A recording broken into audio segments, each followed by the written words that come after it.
घमंड कशाचं करताय? मी पाहिलेली गोष्ट आहे माईबाप. एक माणूस इतका बलवत्तर होता माझ्या माहेरी, अख्खं गाव त्याला घाबरायचं, गाव घाबरायचं त्याला. पण तुमचा प्रपंच सुद्धा माईबाप लोकांचे मुंडके मुडून नसावा गड्या. ताकद इतकी होती आणि संपत्ती इतकी होती, लोक घाबरायचे. पण ज्यावेळी तो माणूस म्हातारा झाला ना, शुगर झाली, गँग्रीन झाला, त्याचे दोन्ही डोळे गेले. त्याला एका खोलीमध्ये ठेवलं लेका सोनांनी. त्याला भाकरीचा काला चुरून द्यायचे दूध टाकून आणि निघून जायचे. एकीकडून कुत्र आणि एकीकडून हा म्हातारा.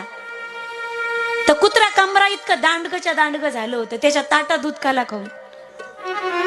सत्तेचा अभिमान फार काळ टिकत नाही मायबाप, संपत्तीचा अभिमान सुद्धा फार काळ टिकत नाही. माणसाने घमेंड कशाची करू नका. गरिबी आणि श्रीमंती ही मी सांगेल दुपारची नाही, आभराची सावली. आभ्र जसे वाहत राहतात, सो सोनार की एक लोहार की मौका सबको मिळताय. परमात्म्याच्या परीक्षेतून चौकटीतून कोणी सुटला नाही आजपर्यंत मायबाप. घमेंड कशाची करू नका गड्या, घमेंड कशाची करू नका. बऱ्याच जणांना घमेंड आहे. माझ्यासारखा सुंदर माणूस गावात कोणी नाही. अरे गाडी स्लिप झाली, ऍक्सिडेंट झाला तर थोबाडाचा नक्षा बदलून जाईल. कशाला घमेंड करताय?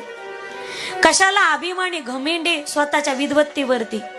माझ्या इतका विद्वानच कोणी नाही. एक मेन वायर जर त्या पांडुरंगाने कट केली ना, मेन वायर, तर रस्त्याने बिसलेऱ्या सुतळीचे तोडे, रिकाम्या खाऊच्या पन्न्या गोळा करत फिरताल.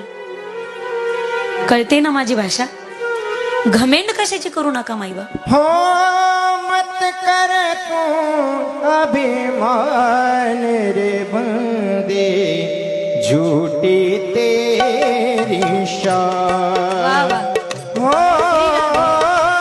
मत कर तू अभिमान रे बंदे, झूठी तेरी शान.